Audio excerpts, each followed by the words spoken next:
Hello student. तो आज हम स्टार्ट करते हैं ट्रिग्नोमेट्री का सेकंड पार्ट, जिसमें कुछ दो एग्जाम्पलें नहीं और लेकर आया हूँ जो आपके काम आएंगी ट्रिग्नोमेट्री को समझने के लिए। तो पहली एग्जांपल आज की हमारी है कि एक ट्रायंगल दिया है जिसमें ए बी सी ट्रायंगल उसका नाम है और एंगल बी राइट एंगल है। बात है कि ट्रिग्नोमेट्री में मैक्सिमम जो ट्रायंगल्स आएंगी वो आपकी किस तरह की होंगी, राइट एंगल ट्रायंगल होंगी, जिसका एक एंगल जो होगा वो कितना डिग्री होगा, 90 डिग्री होगा। तो कह रहे एक ट्राइंगल है ए बी सी जिसमें एक एंगल 90 है, तो उसका नाम बी है। तो इसका नाम ए कर लेता हूँ, इसका सी कर लेता हूँ, तो ट्राइंगल का नाम बन गया ए बी सी। और ए बी सी में से ए बी दिया 24 सेंटीमीटर और कह रहा है कि बी सी जो दिया है वो कितना दिया हुआ है, 7 सेंटीमीटर। हमें ये साइड निकालनी है जिसे हाइपोटेन्यूज कहते हैं, और साथ ही में फिर साइन ए, कॉस ए, सेक ए और टैन ए को निकालना है। आई होप क्वेश्चन आपको समझ आ गया होगा। चलते हैं इसके प्रूफ में। तो स्टूडेंट, सबसे पहले मैंने आपको कहा था कि जब भी ट्रिग्नोमेट्री में थर्ड साइड ना दी हो तो हम किसका इस्तेमाल करते हैं, हम इस्तेमाल करते हैं पीजीटी का, पाइथागोरस थ्योरम का। और पाइथागोरस थ्योरम है क्या, वो है हाइपोटेन्यूज का स्क्वायर, बेस का स्क्वायर, परपेंडिकुलर का स्क्वायर। सबसे बड़ी साइड हाइपोटेन्यूज, जो नीचे दी होगी वो बेस, और ये आल्टीट्यूड जो रहेगा इस तरह का उसे परपेंडिकुलर कहेंगे। तो हमें यहाँ पर हाइपोटेन्यूज नहीं दिया, हमें उसे एक निकालना है। निकालने के लिए किसका इस्तेमाल करेंगे, पीजीटी, मीन पाइथागोरस थ्योरम। जब आप सीख जाओगे तो सेकंड्स में आप इसका आंसर निकाल सकते हो, बहुत इजी है। बस थोड़ा सा कंसंट्रेट करना चाहिए इसमें, बस पड़ेगा, और थोड़ी कैलकुलेशन चाहिए। ठीक है, चलिए करते हैं क्वेश्चन को प्रूव। ठीक है, तो बात ये थी हमें दिया क्या क्या है। सबसे पहले हमें हाइपोटेन्यूज नहीं दिया, उसको निकालना है। तो बेस दिया था, तो बेस दिया 24, तो मैंने लिख दिया।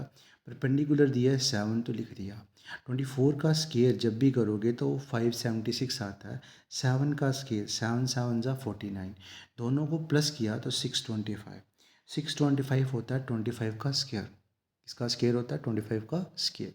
स्केयर पक्का याद कर लें, ठीक है, काम आएंगे। तो 25 का स्केयर हुआ तो स्केयर और स्केयर दोनों कैंसिल हो गए, तो ए सी आपका 25 आया, जो हाइपोटेन्यूज है जिसको आपको निकालना था। आपका मेन काम सारा हो चुका है, आप किसी को भी अब कुछ भी निकालना हो तो कर सकते हो। चलिए, जो बाकी की चीज़ें प्रूव करनी थी उसकी तरफ चलते हैं। हमें प्रूव करना था साइन ए और कॉस ए और सेक, साइन ए, कॉस ए और सेक ए और टैन ए। मैंने कहा था फॉर्मूला कौन सा याद है पीछे, पंडित बद्री प्रसाद हर हर बोले। ठीक है, पंडित बद्री प्रसाद हर हर बोले, सोना चांदी तोले। ठीक है, तो साइन कॉस टैन, टैन का उल्टा कॉट, कॉस का उल्टा सेक और साइन का उल्टा कोसेक होता है, याद रखें। अब हम इसी की मदद से बाकी चीज़ें निकालने की कोशिश करते हैं। सबसे पहले जो आपको निकालना था वो था साइन। साइन का फॉर्मूला होता है P upon H, mean perpendicular upon hypotenuse. ठीक है, तो हमने लिखा। चलिए ट्राइंगल की तरफ देखें, तो ट्राइंगल में आपके पास परपेंडिकुलर कितना है। ठीक है, आपका ये वाला परपेंडिकुलर आया और ये हाइपोटेन्यूज। हाइपोटेन्यूज आपने कितना निकाला था, आपने हाइपोटेन्यूज निकाला था 25। ठीक है, तो हमने लिखा क्या यहाँ पर, यहाँ लिखा परपेंडिकुलर की वैल्यू और यहाँ किसकी लिखी है, हाइपोटेन्यूज की। ठीक है, फिर बात करते हैं कॉस की। ठीक है, तो कॉस हमारे पास होता है बेस अपॉन हाइपोटेन्यूज। ठीक है, देख सकते हो इधर भी वही लिखा है। तो बेस 24 था और हाइपोटेन्यूज कितना मेरे पास 25। ठीक है, फिर हमारे पास नेक्स्ट जो दो टर्म्स निकालनी थी वो था सेक थीटा। सेक थीटा होता है हाइपोटेन्यूज अपॉन बेस। क्या होता है, hypotenuse upon base. Hypotenuse 25, base 24। फिर आता है टैन थीटा।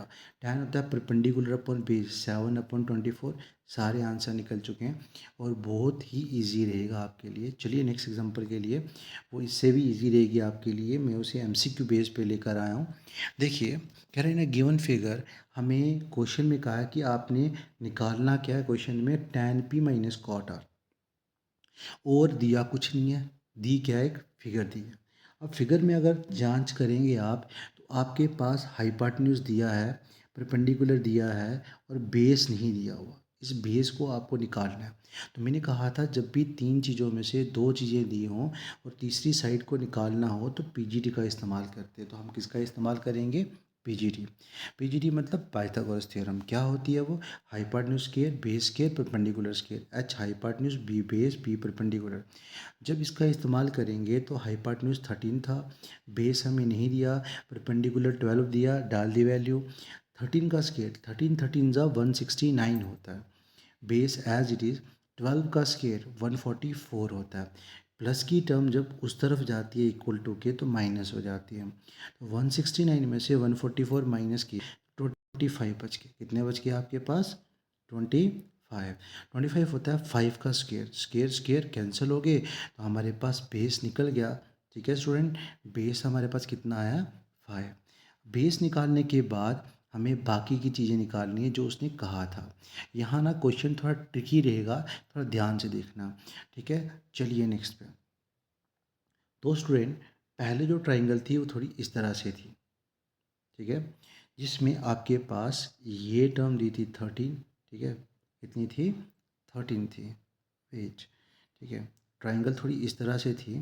ये टर्म दी थी 13, ये 12 और ये तो आपने निकाली 5। ठीक है, तो ट्राइंगल में आपके पास ये आर था, ये क्यू था और ये पी था।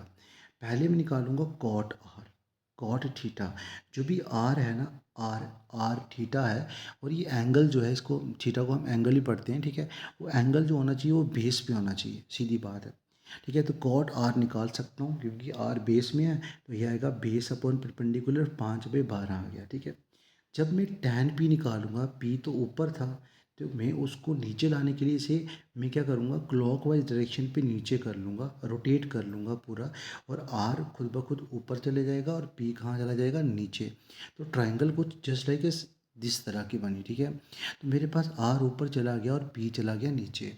अब इसमें मैं टैन पी निकालूंगा, वो होता है परपेंडिकुलर अपॉन बेस, मतलब 5/12। दोनों की वैल्यू सेम आ रही है तो दोनों को माइनस करना था, तो 5/12 माइनस 5/12 कितना होता है? हमेशा 0।